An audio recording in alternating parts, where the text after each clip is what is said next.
혹시 여러분도 이런 생각해 보신 적 있으신가요? 나는 매주 교회에 나가고 헌금도 하고 봉사도 하는데 정말 하나님께서 나를 자녀로 받아주신 걸까? 구원받았다는 게 정확히 무슨 의미일까? 거듭났다는 말은 자주 듣는데 나는 거듭난 걸까? 신앙생활을 오래 하신 분들도 가끔은 이런 질문 앞에서 불안해지실 때가 있습니다. 사실은 성경에도 이런 질문을 했던 사람이 있습니다. 그 사람의 이름은 니고데모. 그는 우리처럼 평범한 사람이 아니었습니다. 바리새인이었고 사내들인 의원이었습니다. 당시 유대 사회에서 최고의 종교 지도자였죠. 율법을 누구보다 잘 알고 경건하게 살았던 사람입니다. 그런데 이 사람이 어느 날 밤 몰래 예수님을 찾아왔습니다. 왜 밤이었을까요? 왜 대낮이 아니라 어둠 속에서 찾아왔을까요? 예수님은 그에게 이렇게 말씀하셨습니다. 진실로 진실로 내게 이르노니 사람이 거듭나지 아니하면 하나님의 나라를 볼 수 없느니라. 거듭나지 않으면 하나님 나라를 볼 수 없다. 이 말씀은 무엇을 의미할까요? 니고데모는 이 말을 듣고 어떤 변화를 겪었을까요? 그리고 우리는 지금 어떤 모습으로 살고 있을까요? 오늘 우리는 함께 니고데모의 이야기를 통해 진정한 거듭남의 의미를 나눠보겠습니다. 여러분은 혼자가 아닙니다. 우리 모두 함께 이 질문 앞에 서 있습니다. 시작하기 전에 좋아요와 구독 눌러주십시오. 여러분과 함께 하나님의 말씀을 나누고 싶습니다. 그럼 지금부터 시작하겠습니다. 질문한다는 것은 용기가 필요한 일입니다. 특히 자신의 위치가 높을수록, 오래 믿어온 것일수록 질문하기가 어렵습니다. 내가 이걸 몰랐다는 걸 들키면 어떡하지? 사람들이 나를 이상하게 보지 않을까? 니고데모도 그랬을 겁니다. 그는 사내들인 의원이었습니다. 사내들인이란 유대 사회의 최고 의결 기관이었죠. 종교적, 정치적 결정을 내리는 71명의 지도자 그룹. 니고데모는 그중 한 명이었습니다. 또한 그는 바리새인이었습니다.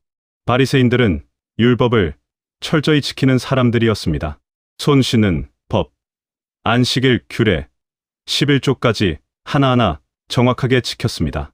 사람들은 그를 존경했습니다. 니고데모 선생님이라고 불렀죠.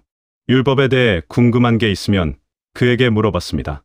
그런 그가 예수님을 찾아왔습니다. 하지만 대낮이 아니라 밤에. 왜 밤이었을까요? 동료 바리새인들의 눈이 두려웠을 수도 있습니다. 사내들인에서는 이미 예수님을 경계하고 있었으니까요. 니고데모가 예수를 찾아갔다는 소문이 나면 그의 입지가 흔들릴 수도 있었습니다. 하지만 더 깊은 이유가 있었을 겁니다. 그는 자신의 내면에 무언가 빠진 게 있다는 걸 느끼고 있었습니다. 율법을 다 지켰는데도, 경건하게 살았는데도 마음속 깊은 곳에는 확신이 없었습니다. 이게 다일까? 하나님께서 정말 나를 받아주실까? 그 질문이 그를 밤길로 이끌었습니다. 어둠 속에서 자존심을 내려놓고 한 사람의 선생님 앞에 학생으로 섰습니다. 이것이 진정한 겸손입니다. 자신의 무지를 인정하는 것, 배워야 한다는 걸 받아들이는 것, 그것이 믿음의 시작입니다. 니고데모가 살던 시대를 이해하려면 당시 유대 사회의 분위기를 알아야 합니다. 그때는 로마의 지배를 받던 시기였습니다. 유대인들은 자신들의 땅에서도 외국 군인의 눈치를 봐야 했습니다. 이런 상황에서 유대인들은 더욱 율법에 매달렸습니다. 우리는 하나님의 선택받은 민족이다. 율법을 지키는 한 우리는 특별하다. 그래서 바리새인들의 권위는 컸습니다. 그들은 율법을 해석하고 가르쳤으니까요. 하지만 문제가 있었습니다. 율법을 지키는 것에만 집중하다 보니 정작 하나님과의 관계는 멀어졌습니다. 손을 씻었는가? 11조를 냈는가? 안식일을 지켰는가? 이런 외적인 것들만 따졌습니다. 예수님은 이런 모습을 보시고 안타까워하셨습니다. 회칠한 무덤 같다고 말씀하셨죠. 겉은 깨끗해 보이지만 속은 죽음으로 가득하다는 뜻입니다. 니고데모도 이런 환경 속에서 살았습니다. 그는 율법을 철저히 지켰습니다. 외적으로는 흠잡을 데 없는 사람이었죠. 하지만 그의 마음속에는 채워지지 않는 빈자리가 있었습니다. 그러던 어느 날 예수님이라는 분에 대한 소문을 들었습니다. 그분은 병자를 고치신다더라. 귀신을 쫓아내신다더라. 말씀에 권위가 있다더라. 니고데모는 직접 예수님을 보았을 겁니다. 산헤드린에서도 예수님에 대한 보고가 올라왔으니까요. 그런데 이상했습니다. 예수님은 바리새인들처럼 율법, 조문을 따지지 않으셨습니다. 대신 사람들의 마음을 어루만지셨습니다. 세리와 죄인들과 함께 식사하셨습니다. 이것은 바리새인들에게는 용납할 수 없는 일이었습니다. 하지만 니고데모는 느꼈습니다. 저분에게는 우리와 다른 무언가가 있다. 그래서 그는 결심했습니다. 직접 만나서 물어보기로. 밤이 되기를 기다렸습니다. 사람들이 잠든 시간, 어둠 속에서 그는 예수님을 찾아갔습니다. 그 밤의 대화가 그의 인생을 완전히 바꿔놓을 줄은 그때는 몰랐을 겁니다. 니고데모는 어떤 사람이었을까요? 성경은 그에 대해 많은 것을 말해주지 않습니다. 하지만 몇 가지 중요한 단서가 있습니다. 첫째, 그는 유대인의 지도자였습니다. 이것은 단순히 나이가 많다는 뜻이 아닙니다. 영적으로, 사회적으로 존경받는 위치에 있었다는 뜻입니다. 둘째, 그는 바리새인이었습니다. 바리새인이 되려면 율법을 철저히 공부해야 했습니다. 어린 시절부터 성경을 암송하고 율법의 세세한 규칙까지 모두 알아야 했습니다. 셋째, 그는 산헤드린 의원이었습니다. 이것은 최고의 명예였습니다. 유대 사회의 모든 중요한 결정에 참여할 수 있었으니까요. 이렇게만 보면 니고데모는 성공한 사람이었습니다. 하지만 그의 내면은 어땠을까요? 아마도 그는 공허함을 느꼈을 겁니다. 율법을 지키는 것에는 익숙했지만 하나님을 진정으로 경험한 적은 없었을 겁니다. 내가 정말 하나님과 관계를 맺고 있는 걸까? 아니면 그냥 종교적인 의식을 반복하는 것뿐일까? 이런 질문이 그를 괴롭혔을 겁니다. 특히 예수님을 보고 나서는 더욱 그랬을 겁니다. 예수님은 달랐습니다. 예수님은 율법을 단순히 지키는 것 이상의 무언가를 보여주셨습니다. 사랑이 있었습니다. 자비가 있었습니다. 능력이 있었습니다. 예수님 곁에 있는 사람들은 기쁨이 넘쳤습니다. 나도 저런 기쁨을 가질 수 있을까? 니고데모는 자신이 가진 모든 지식과 지위가 예수님 앞에서는 아무것도 아니라는 걸 느꼈을 겁니다. 그래서 그는 밤에 찾아갔습니다. 낮에 가면 사람들이 볼 테니까요. 동료들이 수군거릴 테니까요. 니고데모 선생이 예수를 찾아갔대. 그 사람도 이제 끝이야. 하지만 그는 진리를 향한 갈망을 멈출 수 없었습니다. 그날 밤 니고데모는 자신의 모든 것을 내려놓았습니다. 지위도, 명예도, 자존심도, 그리고 한 사람의 학생이 되었습니다. 선생님, 저는 알고 싶습니다. 진리가 무엇인지, 하나님 나라가 무엇인지, 어떻게 하면 그곳에 들어갈 수 있는지, 이것이 진정한 믿음의 자세입니다. 우리도 묻습니다. 우리는 얼마나 겸손하게 주님 앞에 나아가고 있을까요? 혹시 우리도 니고데모처럼 외적으로는 경건해 보이지만 내면에는 확신이 없는 건 아닐까요? 혹시 우리도 이게 다일까? 하는 공허함을 느끼고 있진 않을까요? 그렇다면 오늘 니고데모처럼 주님 앞에 나아가 보는 건 어떨까요? 주님, 제가 모릅니다. 가르쳐 주십시오. 이 한마디가 우리의 인생을 바꿀 수 있습니다. 니고데모가 예수님을 찾아왔습니다. 랍비여, 우리가 당신은 하나님께로부터 오신 선생인 줄 아나이다. 하나님이 함께 하시지 아니하시면 당신이 행하시는 이 표적을 아무도 할 수 없음이니이다. 조심스러운 시작이었습니다. 니고데모는 우리가 라고 말했습니다. 혼자만의 생각이 아니라는 걸 강조한 거죠. 산헤드린에서도 당신을 주목하고 있습니다 라는 뉘앙스였을 겁니다. 또한 그는 예수님을 랍비, 즉 선생님이라고 불렀습니다. 동등한 위치에서 대화하고 싶었던 걸까요? 하지만 예수님은 그의 말을 끊으셨습니다. 진실로 진실로 내게 이르노니 사람이 거듭나지 아니하면 하나님의 나라를 볼 수 없느니라. 직설적인 답변이었습니다. 예수님은 니고데모의 칭찬을 받으시지 않으셨습니다. 대신 그가 정말 알아야 할 것을 말씀하셨습니다. 거듭나지 않으면 하나님 나라를 볼 수 없다. 이 말씀은 충격이었을 겁니다. 니고데모는 생각했을 겁니다. 나는 이미 하나님의 백성인데, 아브라함의 자손이고 율법을 지키는데, 그런데 거듭나야 한다고? 니고데모가 물었습니다. 사람이 늙으면 어떻게 날 수 있사옵나이까? 두 번째 모태에 들어갔다가 날 수 있사옵나이까? 문자 그대로 이해한 질문이었습니다. 하지만 이것은 당연한 반응이었습니다.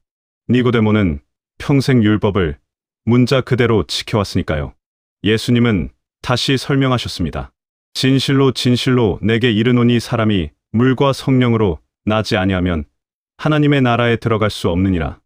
여기서 물과 성령이란 무엇일까요? 물은 회개의 세례를 의미합니다. 죄를 씻어내는 것, 과거와 단절하는 것을 상징하죠. 성령은 하나님의 영으로 새롭게 태어나는 것을 의미합니다. 단순히 외적인 변화가 아니라 내면의 근본적인 변화를 말씀하신 겁니다. 예수님은 계속 말씀하셨습니다. 육으로 난 것은 육이요, 영으로 난 것은 영이니 내가 내게 거듭나야 하겠다 한 말을 놀랍게 여기지 말라. 이 말씀의 의미는 무엇일까요? 육으로 난 것은 육이다. 사람의 노력으로는 영적인 생명을 얻을 수 없다는 뜻입니다. 아무리 율법을 지켜도, 아무리 선행을 해도 그것은 육의 영역일 뿐입니다. 영으로 난 것은 영이다. 오직 하나님의 영, 성령으로만 영적인 생명을 얻을 수 있다는 뜻입니다. 이것은 니고데모에게는 혁명적인 말씀이었습니다. 그는 평생 자신의 노력으로 의로움을 쌓아왔으니까요. 그런데 예수님은 말씀하십니다. 그것으로는 부족하다. 내가 거듭나야 한다. 니고데모는 여전히 혼란스러웠을 겁니다. 어떻게 이런 일이 있을 수 있사옵나이까? 예수님은 비유로 설명하셨습니다. 바람이 임의로 불매 내가 그 소리는 들어도 어디서 와서 어디로 가는지 알지 못하나니 성령으로 난 사람도 다 그러하니라. 바람. 우리는 바람을 볼 수 없습니다. 하지만 바람이 부는 것은 느낄 수 있죠. 나뭇가지가 흔들리고 얼굴에 바람이 닿고 소리가 들립니다. 성령의 역사도 그렇다는 겁니다. 우리는 성령을 눈으로 볼 수 없습니다. 하지만 성령이 일하시는 것은 느낄 수 있습니다. 사람의 마음이 변합니다. 냉랭했던 사람이 따뜻해집니다. 교만했던 사람이 겸손해집니다. 절망했던 사람이 희망을 갖습니다. 이것이 성령의 역사입니다. 우리는 묻습니다. 여러분은 성령의 바람을 느껴보신 적 있으신가요? 어느 순간 마음이 뜨거워지고 눈물이 나고 아, 하나님이 나와 함께 계시구나 느낀 적 있으신가요? 그것이 바로 성령의 역사입니다. 예수님은 니고데모에게 책망하셨습니다. 너는 이스라엘의 선생으로서 이런 것들을 알지 못했냐? 날카로운 지적이었습니다. 니고데모는 율법의 전문가였습니다. 그런데 정작 중요한 것은 모르고 있었습니다. 그러나 예수님은 책망만 하지 않으셨습니다. 핵심을 말씀해 주셨습니다. 모세가 광야에서 뱀을 든 것 같이 인자도 들려야 하리니 이는 그를 믿는 자마다 영생을 얻게 하려 하심이니라. 모세가 광야에서 뱀을 든 것이란 민수기 21장의 사건을 말합니다. 이스라엘 백성이 불뱀에 물렸을 때 하나님께서 모세에게 놋뱀을 만들어 장대해 달라고 하셨습니다. 그 놋뱀을 쳐다보는 사람은 살게 되었죠. 예수님은 자신도 들려야 한다고 말씀하셨습니다. 이것은 십자가를 예언하신 겁니다. 예수님이 십자가에 달리실 것, 그분을 믿는 사람은 영생을 얻을 것, 이것을 미리 말씀하신 겁니다. 그리고 예수님은 가장 유명한 말씀을 하셨습니다.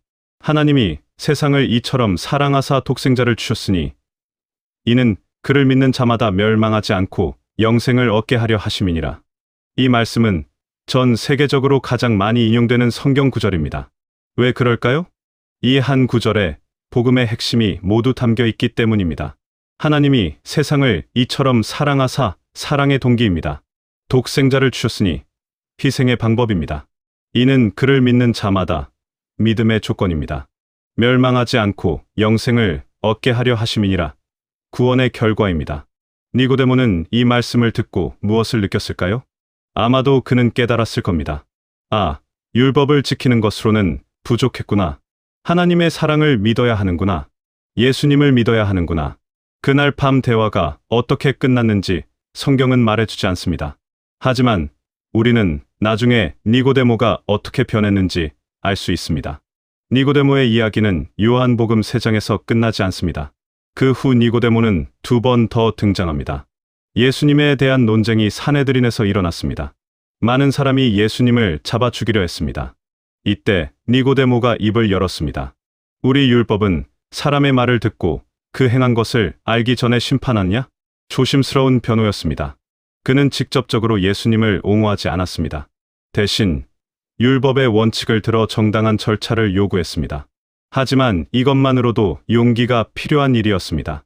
동료들은 그를 비난했습니다. 너도 갈릴리에서 왔느냐? 하지만 니고데모는 물러서지 않았습니다. 예수님이 십자가에서 돌아가셨습니다. 제자들은 모두 도망쳤습니다.